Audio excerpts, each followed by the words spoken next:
Државните институции и предпријатија пливаат во долгови. Во првите 3 месеци од годинава имаат достасани, а ненаплатени обврски од речиси 652 милиони евра. Должат речиси сите. На листата на Министерството за финансии се 1279 институции, државни и јавни предпријатија, здравствени институции, комунални предпријатија, министерства, општини. Дури 142 милиони евра од вкупните долгови на сите се за режиски трошоци, сметки за струја, вода, парно и останато, а се должат и плати и надоместоци за вработени.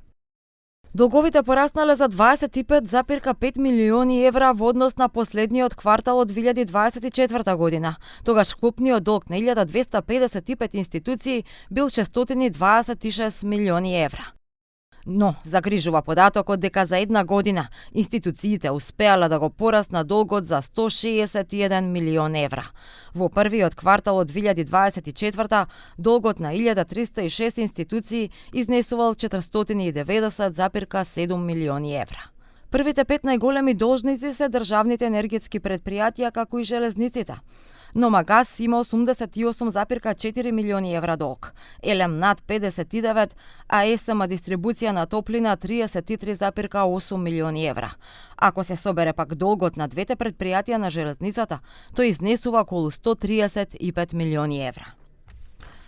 Должи и службата за општи и заеднички работи на владата 1,7 милиони евра, а долгот на јавните установи од областа на здравството за потребите на универзитетските клиники, завод и ургентен центар е 25,5 милиони евра. Најголеми долгови меѓу општините имаат Гостивар со 11,5 милиони евра и Тетово со 9,7 милиони евра.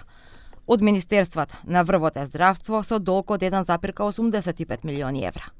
Од вкупниот долг од речиси 652 милиони евра, државните институции и предпријатија најмногу доспеани, а ненаплатени обврски имаат кон јавниот сектор, речиси 370 милиони евра, а долгот кон приватниот сектор достигна 241 милиони евра.